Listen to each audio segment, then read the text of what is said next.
تکبیر المدد المدد رہبر و رہنما غلامی رسول میں السلام علیکم ورحمۃ اللہ نحمده ونصلي على رسوله الكريم واما بعد فاعوذ بالله من الشیطان الرجیم بسم اللہ الرحمن الرحیم سرگودا کے توحید پرستوں، جیسا کہ 20 دسمبر سے آپ اخبارات، مختلف اخبارات اور ٹی وی چینلز کے ذریعے مجھ سے واقف ہو چکے ہیں، لیکن اس کے باوجود میرے یہاں آنے سے پہلے جو کچھ سیاسی قسم کے لوگوں کی طرف سے پروپیگنڈا کیا جا رہا تھا،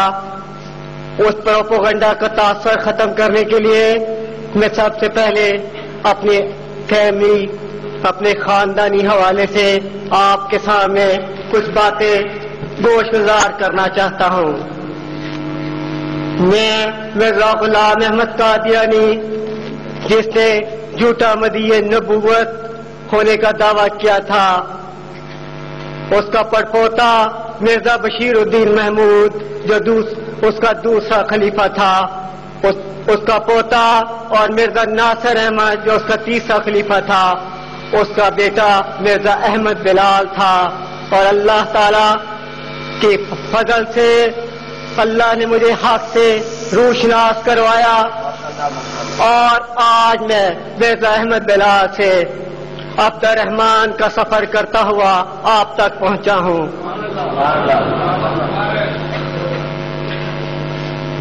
مختلف 20 دسمبر سے لے کر اب تک مختلف اخبارات اور media, electronic media, print media کے ذریعے میں نے قادیانی کمیونٹی کے پروپیگنڈا جو وہ میرے خلاف کر رہے تھے، میں نے ان کو مختلف چینل جن میں پرنٹ میڈیا اور الیکٹرانک میڈیا بھی شامل ہے، ان کو چیلنج کیا کہ اگر وہ مجھے غلط ثابت کر سکتے ہیں تو آئیں میرے ساتھ بات کریں، لیکن ایکسپریس نیوز کے پروگرام بلیک پوائنٹ پر مبشر لقمان 1 مہینہ بھی ان کا انتظار کرتے رہے، لیکن مرزا سلیم الدین نے کوئی جواب نہیں دیا، اور حتیٰ کہ اس نے اپنے موبائل فون تک بند کر دیے۔ اب میں آپ کو جو اپنے مسلمان ہونے کی مختصر ردات سناتا ہوں۔ میری پیدائش ربوہ کی ہے، قصر خلافت ہماری رہائش ہے، جہاں پہ مرزا غلام احمد قادیانی جھوٹے مدعی نبوت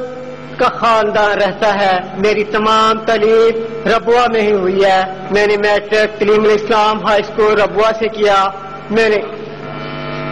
FSc تعلیم الاسلام کالج ربوہ سے کی، اس کے بعد میں نے وہیں سے گریجویشن کی،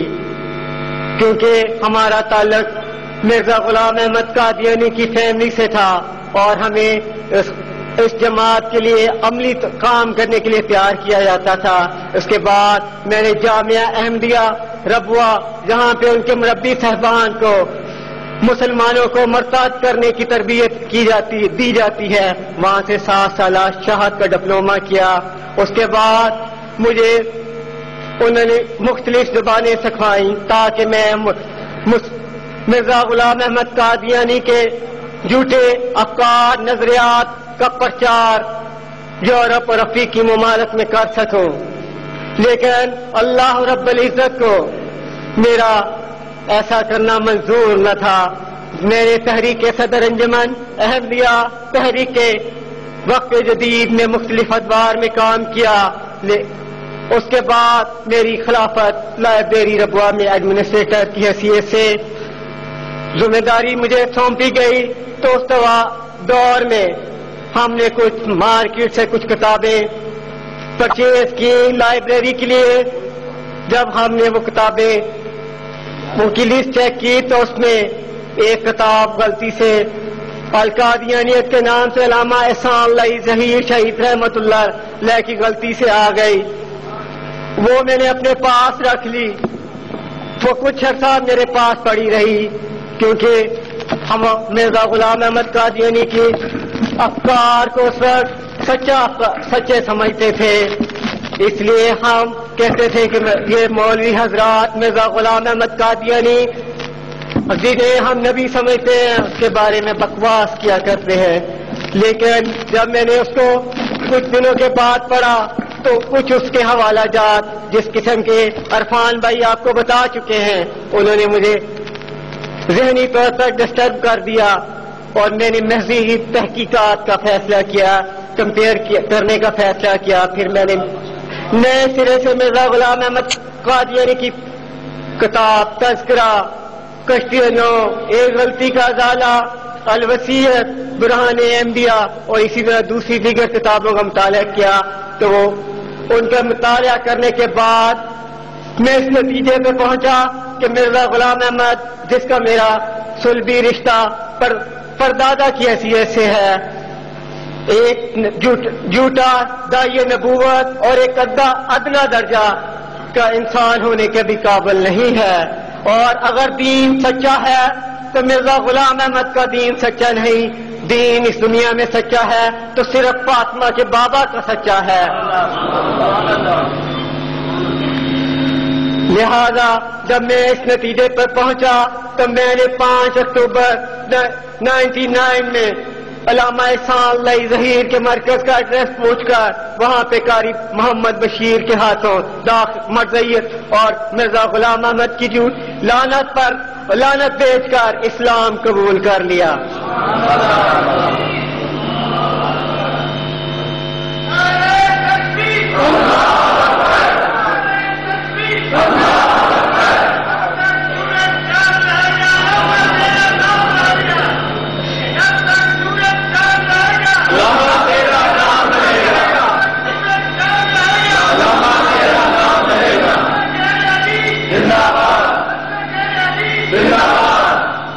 میں آپ کو بتا دینا چاہتا ہوں کہ جو لوگ انٹرنیٹ پر ان کے پرچار کو دیکھتے ہیں یا کبھی ربوا گئے ہوں تو ان کے رہن سہن کو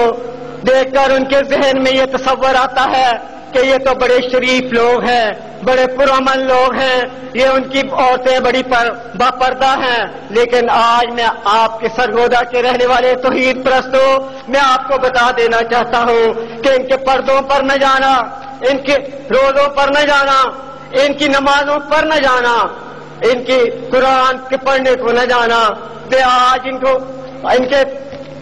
چند عقائد کے بارے میں تمہیں بتا دینا چاہتا ہوں کہ یہ عقیدہ توحید کے بارے میں کیا خیالات رکھتے ہیں. مرزا غلام احمد قادیانی حقیقت الوحی میں یہ لکھتا ہے کہ ایک دفعہ اللہ نے مجھے کہا کہ میرے قریب ہو جا اے میرے بیٹے. ایک جگہ وہ لکھتا ہے کہ اللہ نے مجھ سے کہا، خدا نے مجھ سے کہا کہ تو میرے پانی سے ہے. انہوں نے تو عیسائیوں نے تو حضرت عیسیٰ کے جانے کے بعد انہیں ابن اللہ کہا، یہودیوں نے حضرت عزیر کے اس دنیا سے جانے کے بعد انہیں ابن اللہ کہہ دیا. لیکن مرزا غلام احمد معلوم نے اپنی زبانی کبھی وہ خدا کا بیٹا بنتا ہے، کبھی اس کا وہ صلبی بیٹا بنتا ہے، اور کبھی ایک جگہ وہ لکھتا ہے کشتیانو میں لکھتا ہے کہ ایک دفعہ خدا نے مجھ سے قوت مردمی کا اظہار کیا بحالت مریم میں. اور آپ اس بندے کی اس ذہنی کیفیت کا ایک اندازہ، جھوٹے مدعی نبوت کی ذہنی کیفیت کا اندازہ کر لیجئے کہ جس کو یہ پتہ ہی نہیں کہ خدا فارسی کا لفظ ہے اور اللہ تعالیٰ کے ذاتی ناموں میں خدا نام کا کوئی لفظ نہیں، جس کو خدا اللہ سے آشنا ہی نہیں ہے، اللہ کے ناموں سے آشنا ہی نہیں ہے، وہ نبوت کا دعویٰ کرتا پھر رہا ہے. اور بعض مرزئی حضرات، قادیانی حضرات یہ کہتے ہیں ہم مسلمانوں کو کہ ہم مرزا غلام احمد کو امتی نبی یا مجدد یا امام مہدی مانتے ہیں، ہم اسے مستقل نبی نہیں مانتے. تنوار خلافت پڑھ کر دیکھ لیجئے جو میرے دادا مرزا بشیر الدین محمود کی لکھی ہوئی ہے، اس میں وہ صفحہ نمبر 25 پہ لکھتا ہے کہ میری گردن کے دونوں طرف تلوار رکھ دی جائے اور مجھے کہا جائے کہ نبی کریم صلی اللہ علیہ وسلم آخری نبی ہیں، تو میں کہوں نہیں، نبی کریم صلی اللہ علیہ وسلم کے بعد نبوت ختم نہیں.